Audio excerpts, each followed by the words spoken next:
ओम शांति। मनुष्यरु देवता हेबार महान शिक्षा को प्राप्त करुथिबा ज्ञानसागर परमात्मा पितांकर श्रेष्ठ आत्मिक संतान मानंकु शुभ सकाळर शुभ अभिनंदन जणाई आजिर प्रभु चिंतनर आलोचना को मु समस्तंकु स्वागत जनाउछि। जन अध्यापक नुआ नुआ होई ईश्वरीय विश्वविद्यालय को आसुथांती। थरे अचानक तांको सह मोर साक्षात होईगला। कथा प्रसंग रे मु तांको पचारिली कि आपण एई अनुष्ठान को किपरि आसिले। से तांकर सुंदर अनुभूतिटी बखाणी बसिले। कहिले मु जेउठारे रहुछि मोर पाखापाखी जणे वृद्ध दर्जी रहुछंती। मु प्रत्यह नित्यकर्म सारी देखे पाखापाखी 8टा बेले तांकु डायर पेन धरी केउठारु फेरिबार। दिने मु तांकु उत्सुकता बसत पचारिली, मौसा आपण सकाळु सकाळु कुआडे जाउछंती एवं एतिकी बेले फेरुछंती पुणी डायर पेन नहीं? से कहिले मु ईश्वरीय कॉलेज को पाठ पढ़िबा को जाउछि। मोर आग्रह बढ़िगला। मु तांको पचारिली। से मध्य मते कहि चलिले कि आपण जण अध्यापक, आपण जेपरि कॉलेज रे पिला मानंकु इतिहास भूगोल आदि विभिन्न विषय रे पाठ पढ़ाउछंती। आउ पिला मानंकर मध्य लक्ष्य रहुछि बा उद्देश्य मध्य रहिछि कि पाठ पढ़ी आमे इंजीनियर हेबु, डाक्तर हेबु बा ऑफिसर होई रोजगार करी नाम मान शान आदि प्राप्त करिबु। सही भली एही ईश्वरीय विश्वविद्यालय रे आत्मा परमात्मा एवं सृष्टिर इतिहास भूगोलर वास्तविक ज्ञान प्रदान करा जाउछि एवं एठारे पाठ पढ़ुथिबा विद्यार्थी मानंकर मध्य लक्ष्य आउ उद्देश्य रहिछि जहाँकि बहुत उच्चा कि मुक्ति जीवन मुक्ति प्राप्त करिबा एवं नररु श्री नारायण नारीरु श्री लक्ष्मींक भली देवी देवता हेबा अर्थात मनुष्यरु देवी देवता हेबा। कारण एठारे पढ़ेला वाला स्वयं ईश्वर, जहाँ गीतारे उल्लेख अछि कि धर्म ग्लानि समय रे मु आसी निजे निजर परिचय दे समस्तंकु उद्धार करिथाए एवं अन्य कौनसी समय रे नुहे, सृष्टि परिवर्तन समय रे केवल मु आसी थाए। जेहेतु सत्य त्रेतयारे दैवी राज्य थाए जोठारे सुख शांति आनंद सबु किछि थाए, माया न थाए, तेणु मोर आसीबार आवश्यकता नहीं। धर्मर तो सेठारे ग्लानि हुए नहीं। द्वापर जुगरु विभिन्न धर्मस्थापक आसी धर्म स्थापना करुछंती। जेहेतु धर्मर स्थापना हेउछि सेतेबेले धर्मर तो ग्लानि नहीं, तेणु मोर मध्य आसीबार आवश्यकता नहीं।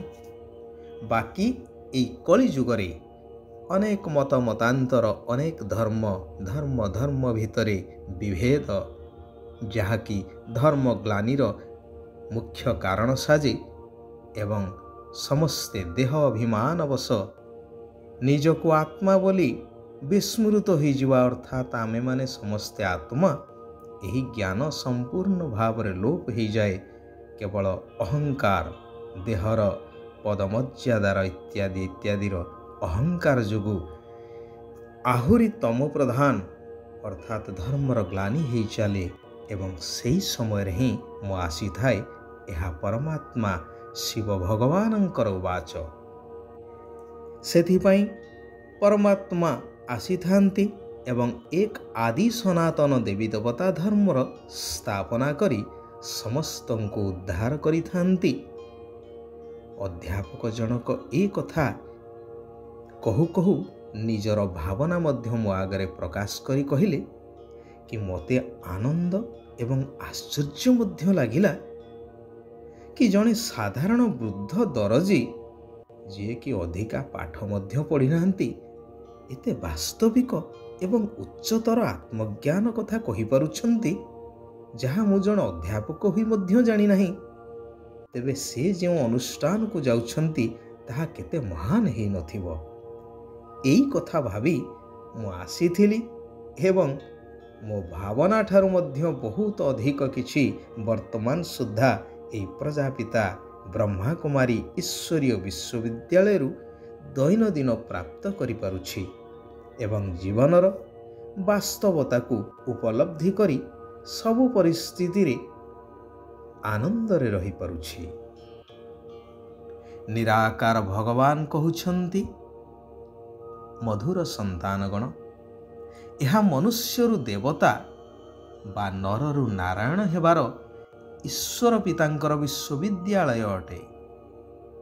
ଯେତେବେଳେ ଏହି ନିଶ୍ଚୟ ପକ୍କା ହେଇଯିବ ସେତେବେଳେ ଯାଇ ତୁମେ ଏହି ପାଠପଢ଼ା ପଢ଼ିପାରିବ। ପାଠପଢ଼ାରେ ତ ଅନ୍ଧବିଶ୍ୱାସର କଥା ହିଁ ନାହିଁ। ତେବେ ପ୍ରଥମେ ପକ୍କା ନିଶ୍ଚୟ ହେବା ଦରକାର। ହେଲେ ମନୁଷ୍ୟରୁ ଦେବତା ହେବା ପାଇଁ ଏବେ ଆଖିକୁ ସମ୍ପୂର୍ଣ୍ଣ ନିର୍ବିକାରୀ କରିବାର ମେହନତ କରିବାର ଅଛି, କାରଣ ଏଇ ଆଖି ହିଁ ବହୁତ ଧୋକା ଦେଇଥାଏ। ତା ସହିତ ମଧୁର ହେବାର ପୁରୁଷାର୍ଥ କରିବା ମଧ୍ୟ ଆବଶ୍ୟକ। ସତ୍ୟ ଯୁଗରେ ତ ସମସ୍ତଙ୍କର ଦୃଷ୍ଟି ନିର୍ବିକାରୀ ହେବ। ଯେହେତୁ ବର୍ତ୍ତମାନ ମୁଁ ତୁମମାନଙ୍କୁ ଆସିଛି ସେହି ସତ୍ୟଯୁଗୀ ଦୈବୀ ଗୁଣଧାରୀ ଦେବୀ ଦେବତା କରିବା ପାଇଁ, ତେଣୁ ବର୍ତ୍ତମାନ ଠାରୁ ସେହି ସଂସ୍କାର ହିଁ ଧାରଣ କରିବା ନିହାତି ଆବଶ୍ୟକ। ସେଠାରେ ଏଭଳି ପୁରୁଷାର୍ଥ ବା ପରିଶ୍ରମ କରିବାକୁ ପଡ଼ିବ ନାହିଁ। ଏହି ପତିତ ଶରୀର ପତିତ ଦୁନିଆରେ ତୁମେମାନେ ଆତ୍ମା ଭାଇ ଭାଇ ଏହି ନିଶ୍ଚୟ ରଖି ଆଖିକୁ ନିର୍ବିକାରୀ କରିବାର ପୁରୁଷାର୍ଥ କରିବା ଦରକାର। ମନୁଷ୍ୟ ତ ଏପଟେ କହୁଛନ୍ତି, ଭଗବାନ ଆପଣ ଯେତେବେଳେ ଆସିବେ ସେତେବେଳେ ଆମେ ଆପଣଙ୍କ ଉପରେ ସମର୍ପିତ ହେଇଯିବୁ। ପୁଣି ଭଗବାନଙ୍କୁ ସର୍ବବ୍ୟାପୀ ବୋଲି କହୁଛନ୍ତି। ତେବେ ଏହି କଥା ପ୍ରମାଣିତ କରୁଛି ଯେ ଭଗବାନ ଏଠି ସେଠି ସର୍ବତ୍ର ବିଦ୍ୟମାନ ନୁହନ୍ତି। କିନ୍ତୁ ମନୁଷ୍ୟ ବିଭିନ୍ନ ଶାସ୍ତ୍ର ପୁରାଣ ଅନେକ ମତମତାନ୍ତର ଦ୍ୱାରା ଭ୍ରମିତ ହୋଇ ଭଗବାନଙ୍କୁ ମାଟି ଗୋଡ଼ି କୀଟ ପତଙ୍ଗ ସବୁଥିରେ ଅଛନ୍ତି କହି ଭଗବାନଙ୍କର ଆହୁରି ଗ୍ଲାନି କରି ଚାଲିଛନ୍ତି। ସେଥିପାଇଁ ଗୀତାର ମହାବାକ୍ୟ ଅନୁସାରେ ସର୍ବଧର୍ମଂ ପରିତ୍ୟଜ୍ୟ ମାମେକଂ ଶରଣଂ ବ୍ରଜ, ଅର୍ଥାତ୍ ଏବେ ସବୁ ମତ ଛାଡ଼ି ଏକ ମୋ ଶ୍ରୀମତରେ ଚାଲ। ଏହି ପୁରୁଣା ଦୁନିଆ ଠାରୁ ବେହଦର ସନ୍ନ୍ୟାସ କରିବାର ଅଛି ବର୍ତ୍ତମାନ, କାରଣ ଏହି ଦୁନିଆ ଏବେ ସମ୍ପୂର୍ଣ୍ଣ ପରିବର୍ତ୍ତନ ହେବାକୁ ଯାଉଛି ବା ସମ୍ପୂର୍ଣ୍ଣ ବିନାଶ ହେବାକୁ ଯାଉଛି। ଶରୀର ନିର୍ବାହ ଅର୍ଥେ କର୍ମ କରି ମଧ୍ୟ ସଂସାର ସମ୍ଭାଳି ପରିବାର ଆଦିକୁ ପୋଷି କେବଳ ଆତ୍ମିକ ଯାତ୍ରାରେ ରହିବାକୁ ହେବ, ଅର୍ଥାତ୍ ବୁଦ୍ଧିକୁ ପରମାତ୍ମାଙ୍କ ସହିତ ଲଗେଇ ରଖିବାର ଅଭ୍ୟାସ କରିବାର ଅଛି। ନିଜର ଲକ୍ଷ୍ୟ ଏବଂ ଉଦ୍ଦେଶ୍ୟକୁ ବୁଦ୍ଧିରେ ରଖି ବହୁତ ବହୁତ ମିଠା ହେବାର ଅଛି। ଶିବ ବାବା ବରଦାନ ଦେଉଛନ୍ତି କି ପ୍ରତି ପାଦରେ ପଦମର ଅର୍ଥାତ୍ ଅଧାର ଯୋଗାର ଜମା କରୁଥିବା ବୁଦ୍ଧିମାନ ଜ୍ଞାନୀ ତୁ ଆତ୍ମା ଭବ। ବୁଦ୍ଧିମାନ ଜ୍ଞାନୀ ଆତ୍ମା ତାଙ୍କୁ କୁହାଯିବ ଯିଏ ପ୍ରଥମେ ଚିନ୍ତା କରେ ତାପରେ କର୍ମ କରେ। ତେଣୁ ସଂକଳ୍ପ ରୂପୀ ଭୋଜନକୁ ପ୍ରଥମେ ଚେକ୍ କର ତାପରେ କାର୍ଯ୍ୟକାରୀ କର। ଯେପରି ମହାନ ବ୍ୟକ୍ତିମାନେ ପ୍ରଥମେ ଖାଦ୍ୟକୁ ବା ଭୋଜନକୁ ପରଖିଥାନ୍ତି, ତାପରେ ଯାଇ ଭୋଜନ କରିଥାନ୍ତି। ବାବା ଏବଂ ସମସ୍ତଙ୍କର ଆଶୀର୍ବାଦର ବିମାନରେ ଉଡ଼ୁଥିବା ଆତ୍ମା ହିଁ ଉଡ଼ନ୍ତା ଯୋଗୀ ଅଟନ୍ତି। ଆଚ୍ଛା, ଆଜି ପାଇଁ এইଠାରେ ଆମେମାନେ ବିରାମ ନେବା।